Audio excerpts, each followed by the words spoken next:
Bem-vindo à nossa República desta semana. Conversamos com a professora Rosa Neide, ex-deputada federal pelo PT e, atualmente, diretora da Companhia Nacional de Abastecimento, a CONAB. Na pauta, os rumos da companhia nessa terceira gestão do presidente Lula. Deputada Rosa Neide, seja muito bem-vinda à nossa República. Obrigado por ter aceitado o nosso convite. E eu gostaria já de começar perguntando à senhora como é que está sendo essa experiência de assumir um cargo importante de uma empresa pública extremamente importante para o país, uma empresa estratégica. Como é que está sendo aí essa sua experiência, professora? Olá, Mauro, a todos que acompanham o programa Nova República, muito feliz em falar com você e a todos que acompanham. Dizer que é um momento muito importante da minha vida, porque receber a oportunidade de trabalhar com alimentação, com abastecimento, com a preocupação de atender uma política nacional de que todas as famílias brasileiras possam ter café da manhã, almoço e jantar, além de contribuir com os dados e pesquisas nacionais para a agricultura de uma forma geral.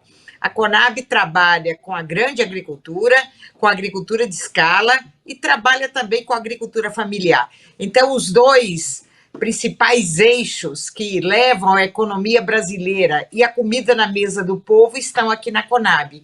A CONAB hoje trabalha em parceria com o MAPA e com o MDA, com o MAPA mais na questão das informações e no equilíbrio do preço mínimo do milho, da soja, de todos os produtos, e com o MDA com a questão da agricultura familiar. Então, é uma oportunidade de olhar o Brasil pelo prisma da alimentação e de sua produção.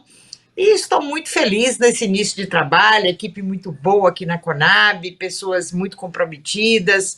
Então, isso faz a diferença no trabalho que hoje estou responsável no nível nacional.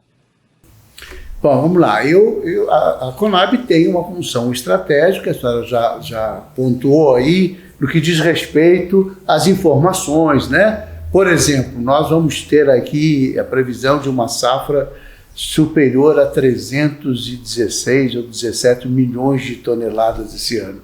É algo próximo do absurdo, né? Mas do absurdo do sentido positivo, né? E aí eu queria lhe fazer uma pergunta que sempre nos chega aqui.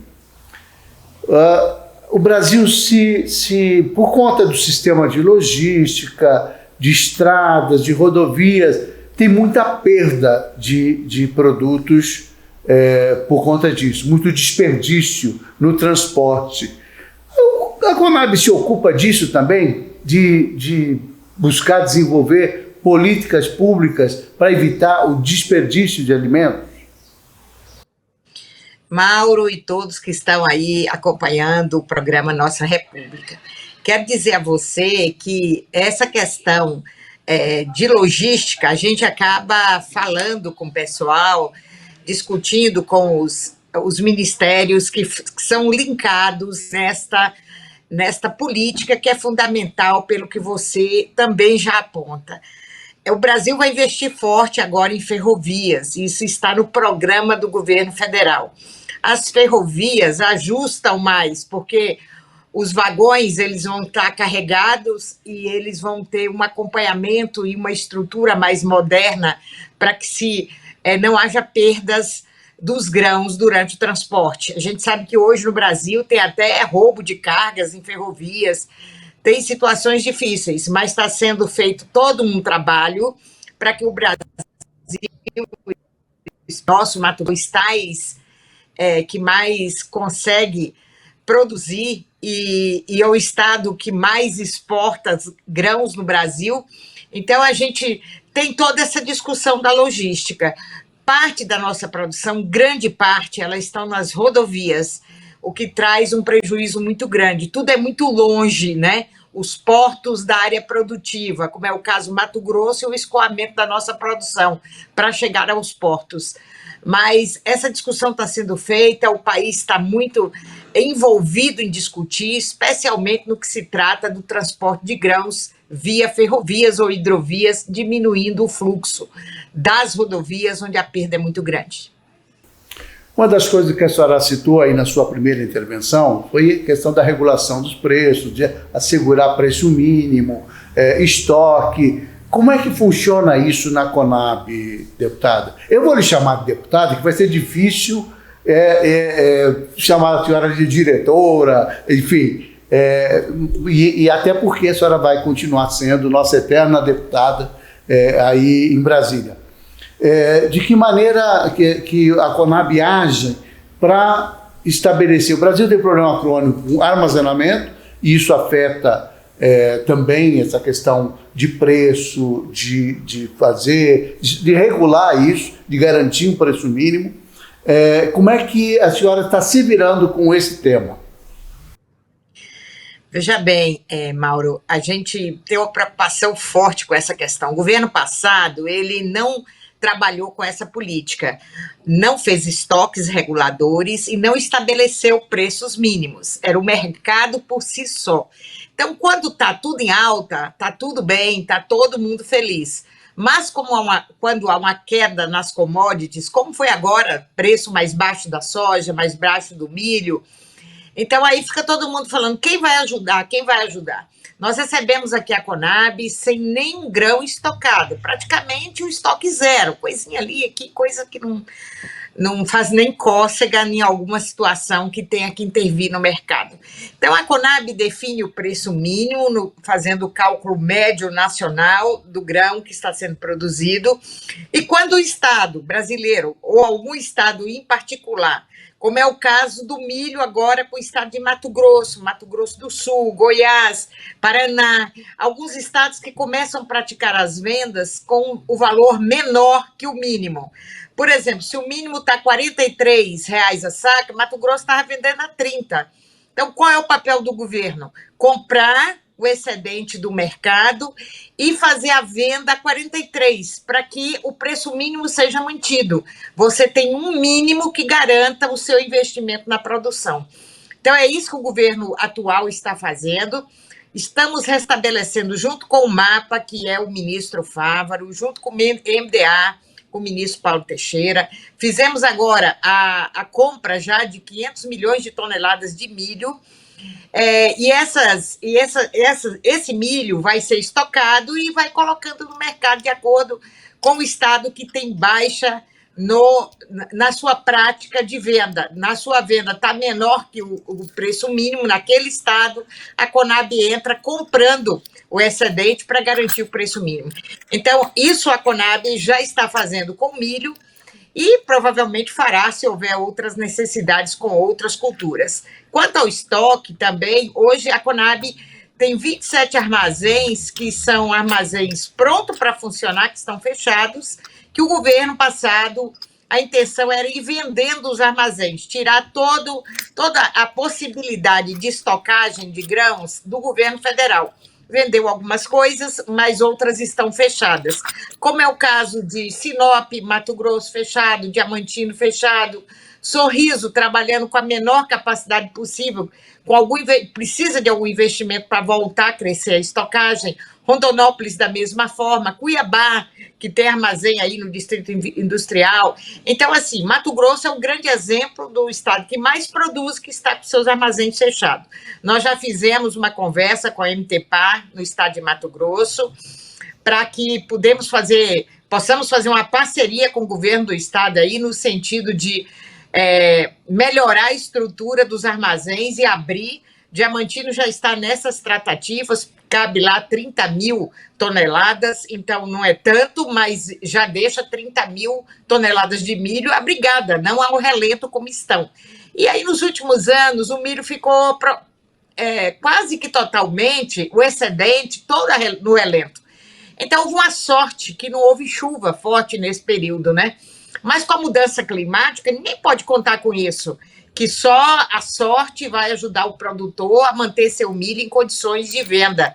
Então, a gente está nessa luta aí para abrir os armazéns. A Conab também já fez aquisição de espaços em armazéns privados em todo o Brasil, e nós já estamos tocando, por exemplo, o milho em armazéns privados, daquilo que a Conab está pagando para manter o estoque e a liquidez no mercado a partir do preço mínimo estabelecido. Qual é, deputada, a dificuldade de abrir esses armazéns que estão fechados? Da Conab assumir a abertura desses armazéns e precisa fazer investimento? Enfim, o que se passa que eles ainda estão fechados? É uma realidade realmente dura, essa coisa de você ver os grãos expostos, né, a céu aberto, sendo estocados a céu aberto, com risco de perda enorme, né? E realmente é uma riqueza que pode estar se esvaindo se a gente não tiver essa preocupação. Faltam armazéns privados para que os próprios produtores façam a sua armazenagem, mas faltam os armazéns públicos até para fazer essa regulação do mercado. Com certeza. É que nós estamos trabalhando com o orçamento de 2022, aprovado pelo governo passado. Então, como não ficou nada previsto e planejado para nenhuma intervenção, hoje a gente está fazendo alguns acordos, né, fazendo alguns contratos que a gente possa, através de umas parcerias, conseguir abrir armazéns. Então, é nesse sentido que a gente está chamando governos do Estado. Tem situações, em Minas Gerais, por exemplo, grandes prefeituras que têm grandes produções também, tem armazém da Conab, a gente está fazendo parceria, e também já planejando para o próximo ano os investimentos.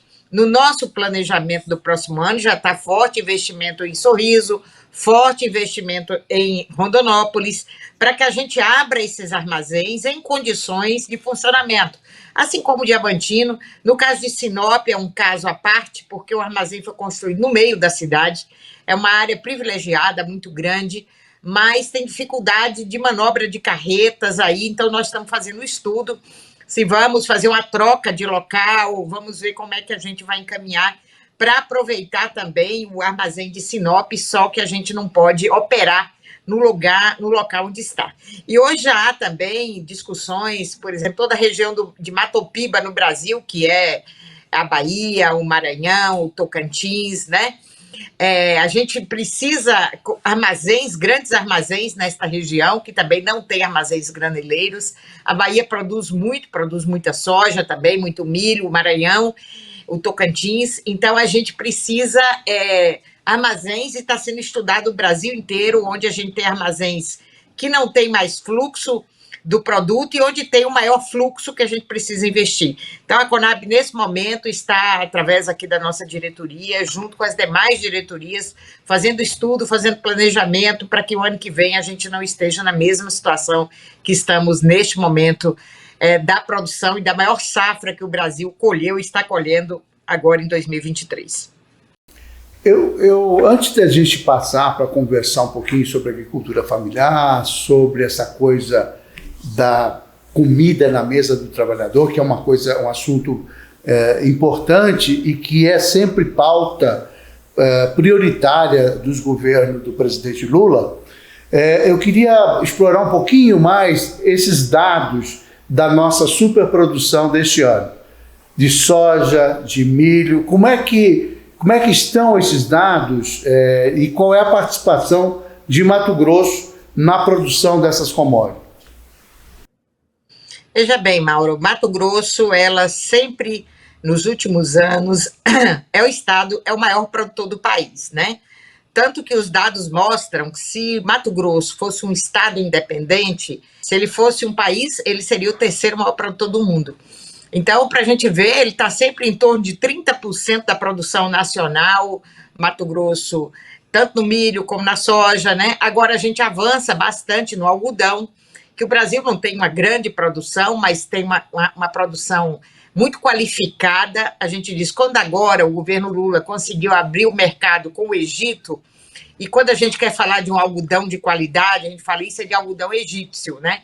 Toda peça de algodão egípcio, tanto no vestuário como roupas de cama, é o melhor que se tem no mundo. E o Egito passou a importar o algodão do Brasil, especialmente o de Mato Grosso. Então, o nosso está classificado como entre os melhores do mundo e se igualando ao melhor do mundo, que é o do Egito. A gente abriu esse mercado agora em 2023. Então, Mato Grosso acaba no parâmetro nacional, é o estado que mais reforça o equilíbrio da balança comercial brasileira, é o estado que mais produz. Então, a gente tem um problema nacional nesse momento, que é, mesmo tendo a maior safra, a gente perdeu espaço na produção de arroz, de feijão e de mandioca, que são 3 produtos fortes na mesa do povo brasileiro.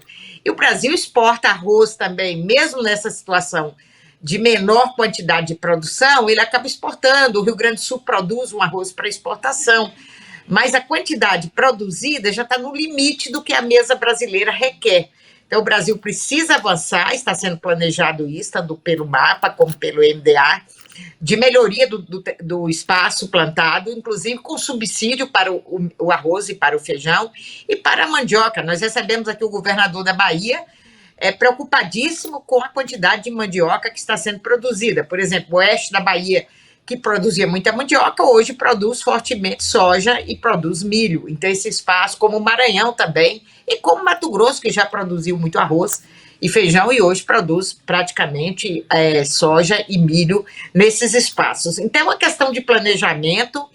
O Brasil tem dificuldade em planejar. A melhor commodity é essa, então eu planto esse. Então, o governo pouco discute essa questão. E tem que subsidiar aquele que produz mandioca, produz milho, produz feijão, para não ter prejuízo no mercado, né? Isso está sendo feito, o ministro Fávaro e o ministro Paulo Teixeira têm 2 equipes muito boas, a Conab faz a mediação dos preços entre os 2 ministérios, e a gente espera que a gente avance nessa questão. Mas Mato Grosso, eu creio que para as próximas décadas, pelo território que tem, pelo investimento que fez, pela área produtiva que tem, quase 1 milhão de quilômetros quadrados, tudo é área produtiva, exceto as áreas de reserva, as áreas indígenas, que a gente torce que ninguém queira destruí-las. A gente vai continuar sendo o estado que mais produz grãos neste país e que a gente precisa de uma política muito firme para apoiar quem produz e também manter a mesa do povo brasileiro com alimento sustentável, saudável para todos e todas. A senhora falou num assunto que é um orgulho de todo mato-grossense, que é a questão do algodão. Claro que soja e milho também, mas o algodão tem uma importância ímpar, porque ele se desenvolveu a partir justamente da intervenção do Estado, né? Fomentando com incentivos, com redução, abrindo mão de impostos, enfim, para poder virar essa chave. Eu me lembro que no governo Dante a gente produzia algo como 4% do algodão do país. Hoje está em torno de 60% da produção nacional aqui em Mato Grosso. E a boa notícia que a senhora nos traz é essa, que o Egito, que é conhecido mundialmente pela produção de confecções e de roupas de cama, enfim, com fios com uma qualidade excepcional, está comprando algodão de Mato Grosso, né, para incrementar sua produção lá, dada a qualidade do algodão, que tem fibra longa aqui em Mato Grosso. Isso é uma tendência de ampliar essa produção, porque assim, a gente ficou muito focado nos últimos anos na soja e do milho. Claro que o algodão sempre entrou no meio das safras, né? Mas a impressão que a gente tem é que o algodão ficou meio como um aproveitamento do período, e nesse momento essa coisa parece que abre uma perspectiva nova, é possível que a gente amplie. E eu queria aproveitar, porque uma coisa que incomoda muito é que a gente não tem uma cadeia produtiva, tanto na soja quanto no milho, um pouco mais na soja, um pouco mais no milho, mas menos no algodão. A gente não tem uma cadeia produtiva de confecção, de fiação, de confecção, enfim, a gente luta com essa dificuldade na industrialização daquilo que a gente produz, mas está exportando como commodities o nosso algodão.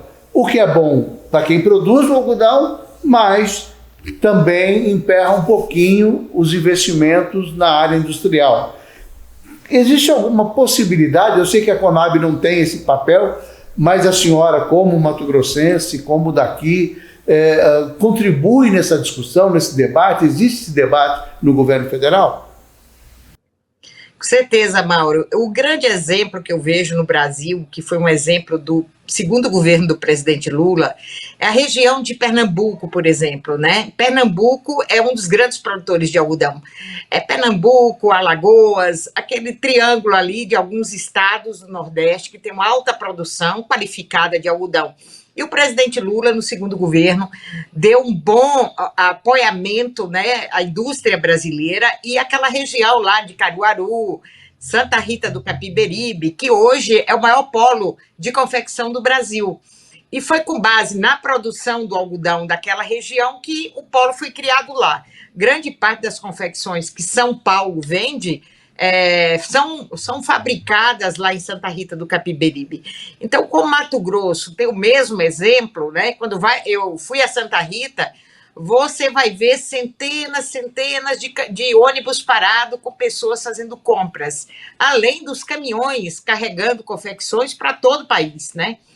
E Mato Grosso tem toda a chance de fazer isso. Outro dia esteve aqui o prefeito José Carlos do Pátio, de Rondonópolis, com estas iniciativas da busca de empresas, e o governo federal já tem essa discussão de apoiar indústrias na área de vestuário, por exemplo, aproveitando o algodão mato-grossense. A gente sabe que o que a gente produz hoje é pouco para a demanda mundial.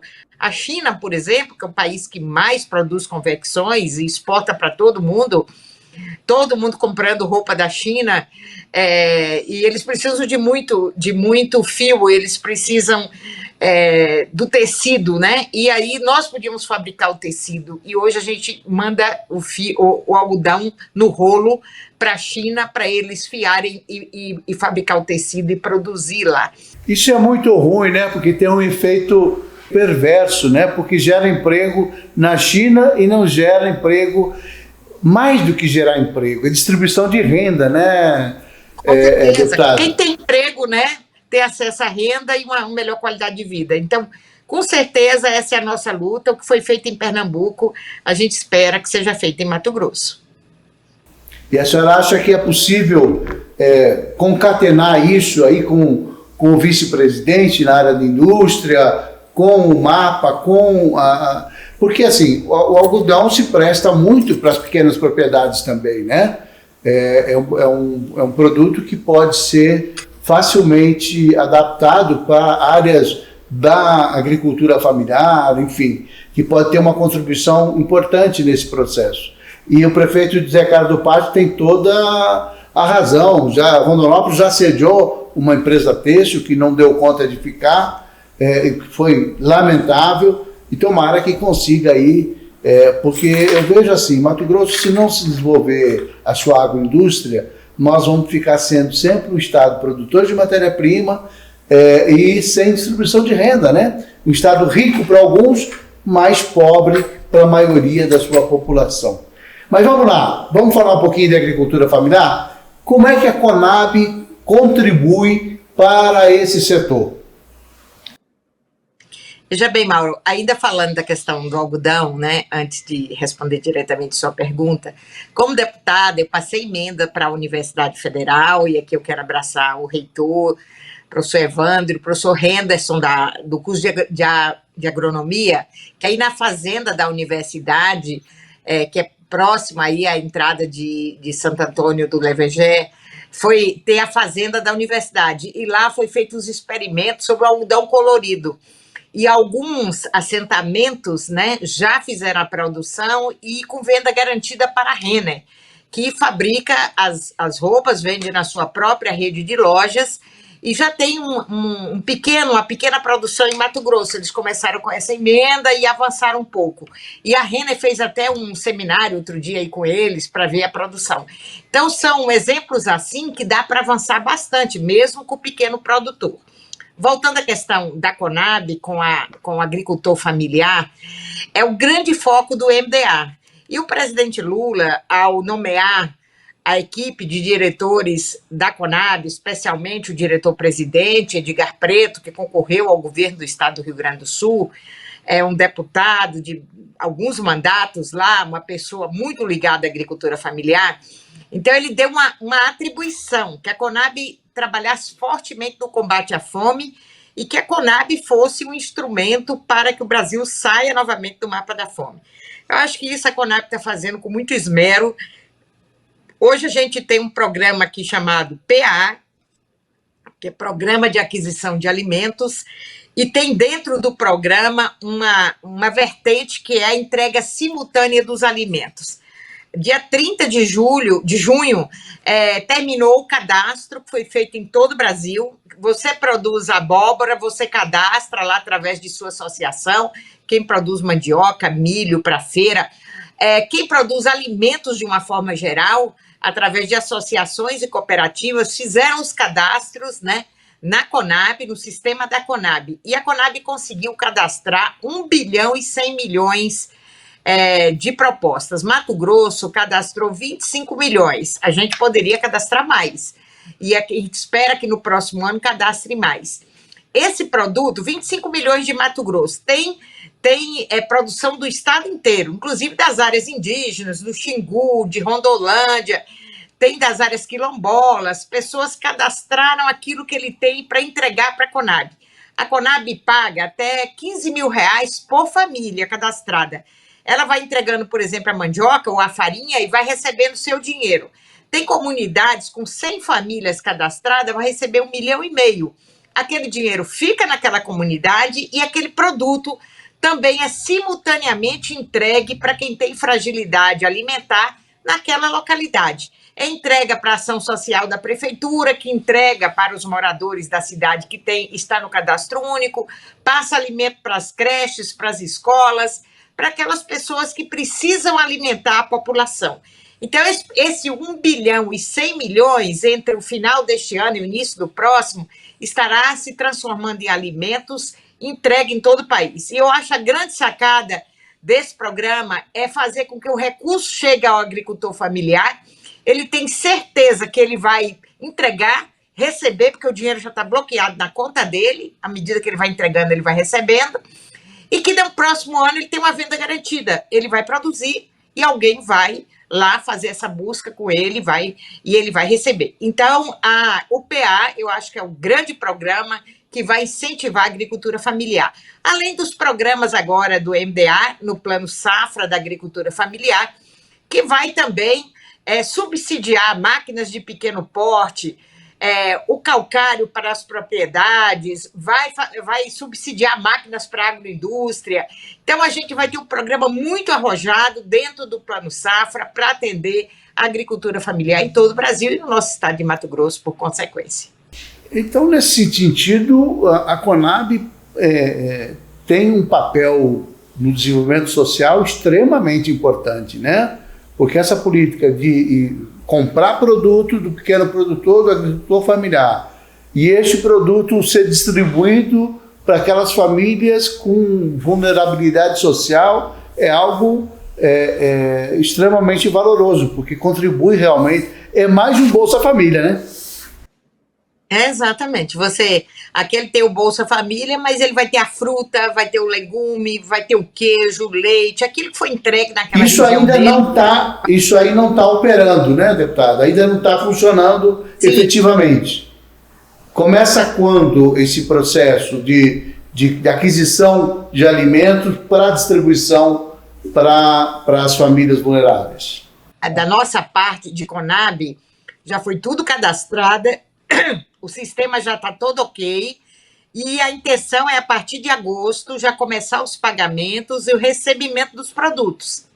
Então, a gente já está em contato com todas as entidades do Brasil, tem cozinhas comunitárias que recebe também, tem o Mesa Brasil do SESC que recebe também.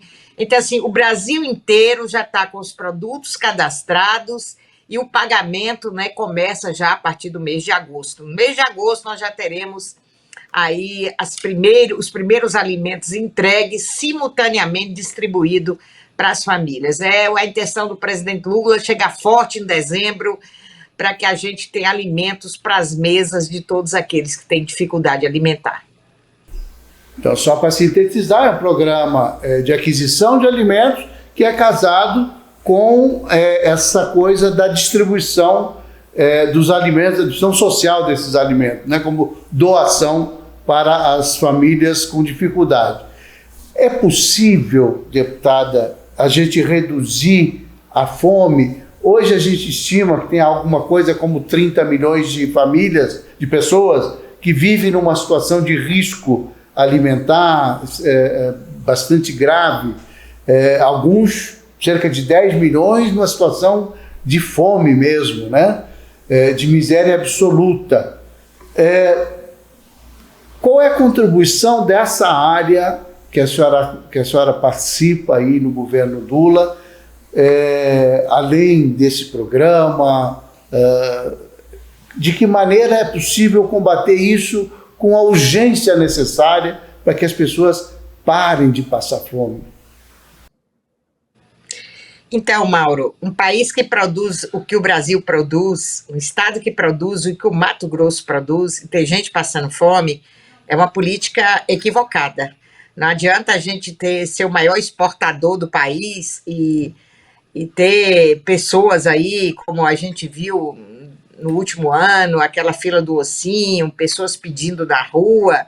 Então, isso não justifica, né? Então, esse programa PAA, ele realmente vai ser a alternativa, porque as prefeituras estão sendo estimuladas pelo MDS, que é o Ministério do Desenvolvimento Social, que tem à frente o ministro Wellington Dias, que foi governador do Piauí, um ministro que tem total conhecimento da situação brasileira, tem uma equipe técnica muito forte, verificando os cadastros de todo o país, discutindo com as prefeituras, principalmente aquelas que têm mais pessoas empobrecidas, para que até o final do ano a gente tenha alimento chegando a todas as mesas. Então, o programa ele vai estabelecer uma política em que a agricultura familiar vai ser incentivada a produzir cada vez mais. Então, com o programa incentivando a produção e essa produção sendo distribuída, a gente vai garantir que as pessoas não tenham fome. O Brasil é uma vergonha internacional a gente dizer que aqui tem fome. Nós não somos os países da África que tem extrema seca ou tem solos muito pobres que podem ser corrigidos, já estão sendo corrigidos. Inclusive tem área da África, dos países africanos plantando soja nesse momento com correção de solo, parecido com o que o Brasil já fez há muito tempo.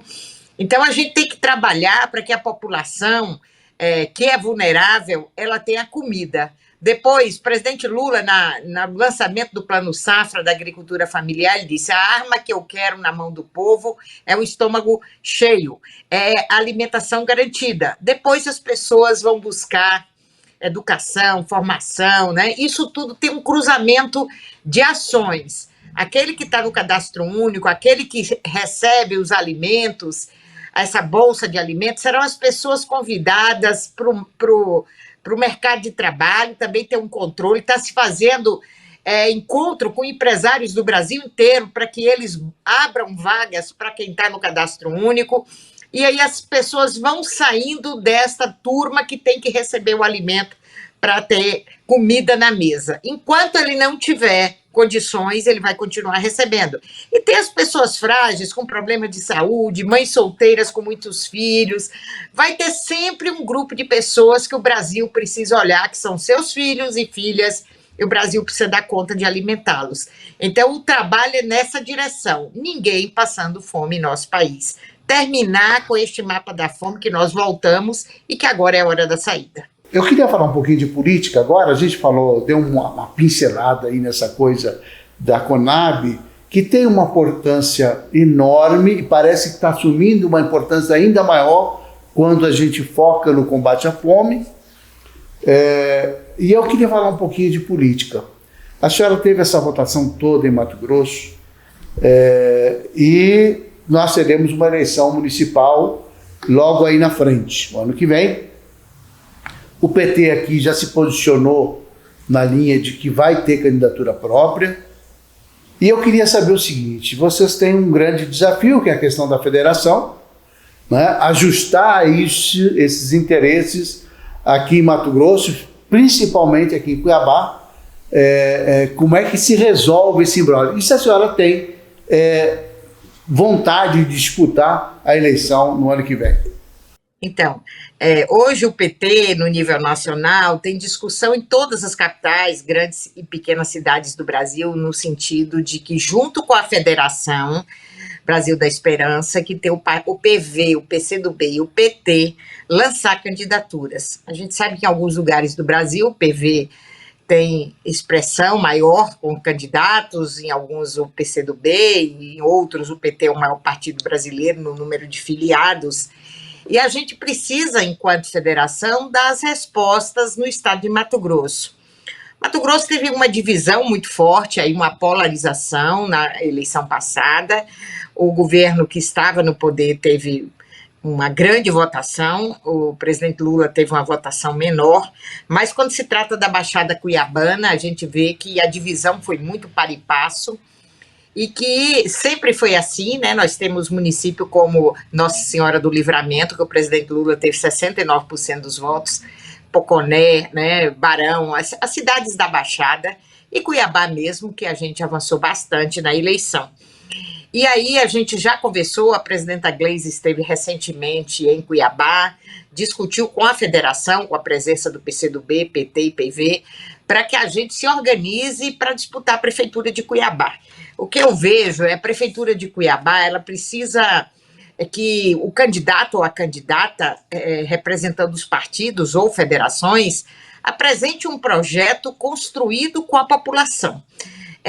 A gente tem uma cidade que é uma cidade muito forte, uma cidade pujante, eu digo uma cidade histórica, uma senhora, né? A gente pode chamar de Cuiabá de uma bela senhora, que tem seus filhos nativos, seus filhos adotivos, e todos devem amar muito Cuiabá, que Cuiabá é uma cidade de grandes oportunidades. Me orgulho muito de viver em Cuiabá com meu esposo, minhas filhas, de vê-las trabalhando, estudaram sempre em Cuiabá, e Cuiabá deu as respostas para minha família e deu para muitas famílias e precisa dar para tantas outras. Então, como é a capital do estado, com certeza absoluta a federação vai apresentar uma candidatura. Hoje o deputado Lúdio, que é um grande companheiro aí, muito bem votado em Cuiabá, sempre foi, está com o nome sendo discutido, e tem também Estopa, que é o atual vice-prefeito de Cuiabá, que é do PV, está na federação, também está com o nome à disposição, e eu coloquei meu nome. Eu penso, Mauro, que por ser mulher, por ser educadora, por ter tido um mandato de deputada federal, por estar aqui na Conab, aprendendo muito, discutindo as questões sociais de todo o país, eu me empodero nesse momento como cidadã adotiva, filha adotiva de Cuiabá, para colocar o meu nome como candidata. Mas as candidaturas são postas para que a gente discuta um projeto. Para mim é maior o projeto do que a pessoa individualmente. Eu quero um bom projeto para Cuiabá. Tenho disposição para apresentá-lo à sociedade, como também tenho disposição para apoiar qualquer um da federação que assim foi escolhido. Então, nós estamos neste momento de debate, de construção de projeto, de conversa com a sociedade, de visita aos bairros de Cuiabá. E a gente meio que silenciosamente, não é hora de fazer campanha política, vai se apropriando. Qual é a Cuiabá que o nosso povo merece? E é assim que a gente está trabalhando. Vamos trabalhar juntos aí, ouvir bastante a população e, na hora certa, a federação vai definir quem vai conduzir esse projeto para a nossa cidade. O PT faz parte hoje, ainda que o deputado Lúdio tenha colocado que o PT vai disputar a eleição, quer disputar a eleição na condição de oposição, se o PT se retirou do governo de alguma maneira, mas a federação continua governando Cuiabá e numa posição bastante delicada. O prefeito Emanuel Pinheiro e o seu vice Estopa, por consequência, que é do PV, sofrem um desgaste importante por conta das questões na saúde e uma série de situações que levaram essa gestão a ter um desgaste bastante forte. Claro que tem coisas positivas, né? Mas também tem coisas negativas de uma oposição muito forte hoje do próprio governo do Estado e dos políticos ligados ao governador Mauro Mendes. De que maneira é possível separar uma candidatura do PT, ou da federação, melhor dizendo, dessa gestão, e se é esse o caso, ou se a federação vai abraçar o Emanuel Pinheiro, embora o MDB não faça parte da federação? Desculpa, eu sei que é uma pergunta complicada, difícil de ser respondida, mas eu acho que esse vai ser o grande exercício, a grande discussão interna aí na federação para driblar essa dificuldade. Então, Mauro, o prefeito Emanuel Pinheiro, ele não fez parte da federação, ele não é do agrupamento da federação, né? Ele é do MDB, e o MDB é um partido independente nessa questão da federação. O MDB, no nível nacional, grande parte apoia o mandato do presidente Lula, outra parte não. Então, é um partido que tem uma certa independência aí nas votações. O Estopa é o vice-prefeito de Cuiabá nesse momento e é um dos nomes colocados dentro da federação para candidatura.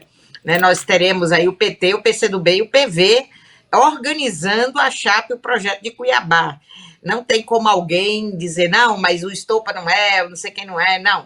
Nós estamos casados, né? Há um casamento nessa federação estabelecida pelos 3 partidos, registrada no STF, e não tem como depois dizer, agora nós estamos divorciados. Não, nós podemos divorciar depois de 4 anos, os próximos 4 anos. Por enquanto não há divórcio, há um trabalho sendo construído e discutido. Eu sei que tem em todos os mandatos, né, tem aquilo que a gente considera frágil e aquilo que considera forte. Não concordo que se você vai ter um novo governo, você vai repetir aquilo que está sendo praticado. Mesmo quando é do mesmo partido, o governo seguinte ele tem que ter inovação que convença a sociedade. Se ele ficar na mesma coisa, ele com certeza não é eleito. As próximas eleições será discutida na sociedade mato-grossense com um novo projeto. Não tem como repetir aquilo que está sendo feito e que está sendo criticado pela sociedade. O prefeito Emanuel Pinheiro cumpriu 2 gestões, agora é uma gestão nova, é um projeto novo, e nós vamos discutir com a sociedade aquilo que é novo, não vamos repetir aquilo que a sociedade critica. Então, teremos uma nova proposta para Cuiabá. É nesse sentido que a federação vai caminhar. Vai ter total independência da atual gestão e construir aquilo que Cuiabá precisa para ser a grande senhora do estado de Mato Grosso como capital do estado. Deputada, muito obrigado pela sua participação aqui na nossa República. Parabéns pelo seu trabalho aí à frente da Conab. Nossa República está à disposição para difundir principalmente essa luta, que é uma luta que não deve ter partido, que não deve ter adversários, que é a luta pelo combate à fome, essa luta contra a miséria que o Brasil definitivamente não merece passar, sendo o país produtor de alimentos do jeito que é. Obrigadíssimo e até uma próxima oportunidade. Obrigada, Mauro. Obrigada a todos que acompanham Nossa República. E vamos trabalhar todos juntos. O Brasil não pode ter filhos e filhas passando fome. Estamos juntos aí nessa luta e vamos fazer mais e melhor também pelo estado de Mato Grosso. Ok, muito obrigado. Nossa República vai ficando por aqui. Até a próxima semana. E você pode acompanhar esta entrevista e as outras entrevistas de Nossa República pelo canal nosso lá no YouTube e pelo site www.nossarepublica.com.br. Um grande abraço a todos e até a próxima semana.